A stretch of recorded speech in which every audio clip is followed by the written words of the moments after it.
the things that they've been put through to become what they call MPD, which is multiple personality disorder. Nicki Minaj, she's an absolute textbook example of MPD. You can see her in interviews or listen to an interview speaking about these alter egos that she has. Yes. One of them's called Roman. And if you know anything about MPD or what they do to break people down, they talk about these alters of the mind. They break people down until they have these separate conscious or unconscious sub-personalities that can be drawn upon. These sub-personalities can be programmed with instructions that the other personalities have no idea about. So when Nicki Minaj is talking about Roman, what she could actually be talking about is one of these multiple alters. Absolutely. So for her to Roman Zelensky, which I'm sure, if you look into that, that's got some pretty deep connotations as well, just the name. But for her to be talking about that in an MTV-based interview, which at the end of the day is, for the layman, the people that are going to be listening to that stuff, why is that even being mentioned in an interview? That on its own begs questions. Nicki Minaj, another interesting thing is we're talking about how popular she is. I don't know if anyone saw on Facebook this week, there was a young guy somewhere, he went onto Nicki Minaj's page and actually wrote this. Have you seen this? There's a big monologue about how much he hated Nicki Minaj. Oh, I did see that, yeah. She's ruined the music industry, yeah. She's polluted the brains of all these teenage girls. This post got 694,000 likes. Now that really says something, because all these people are watching this, but I think in a way they're actually appreciating what garbage it is at the same time, but it's having almost this sort of hypnotic effect on them. So for someone to write a post about how much they hate an artist and their music and how it's destroying music culture, and this kid was in his teens, so to get 694,000 likes, that's got some validity. And I just think Nicki Minaj is an absolutely perfect example of what we're talking about here with one of these these artists which has been corrupted.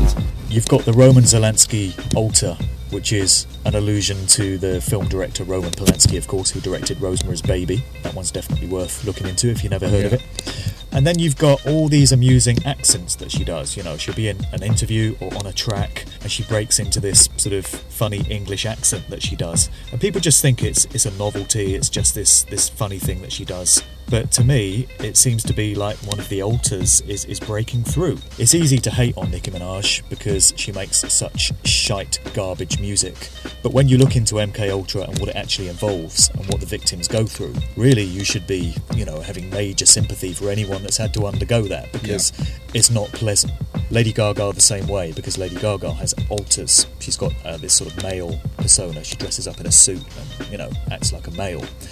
I don't believe that all the artists we're talking about are mind control subjects, but those two to me certainly are. I think Madonna is another very interesting case because she's obviously involved in this, I think possibly at maybe a higher level than people like Minaj, because if you watch this has had an awful lot of coverage, the Super Bowl thing this year, the way that she was portrayed in that ceremony was almost like some sort of high priestess. Exactly. Yeah. I get the impression that she's been, one of their playthings for a very, very long time, and she may have been initiated in, although she is probably still a puppet, and she seems to be initiated to a slightly higher level than some of the pop stars that we're talking about, which are more modern and recent, because remember how big Madonna has been for so many years, how many formative lives she has touched with her music videos and her her art. And you've only really got to look what's happened to her over the years, how much she's been manipulated and altered. She's like a ragdoll puppet for basically whatever image they want to portray at any given time. You keep an eye on her, and keep an eye on the videos, because that is absolutely plastered with the kind of symbolism that we're talking about. The all-seeing eyes, the pyramids, the Masonic symbols. It's, her stuff is full of it. Totally. Do you think it's become almost fashionable for people to talk about the Illuminati? It's a bit of a buzzword. I'm sure a lot of people use it without fully having researched it or understanding what it means, but you're getting reference to it in tracks. There's a current Rick Ross track where he says, he's making money, must be Illuminati. And you hear people say, oh, Jay-Z's Illuminati. Whereas, as far as I'm concerned, these artists aren't Illuminati. In their dreams, really. They would never be up there in the upper echelons of what that secret society represents.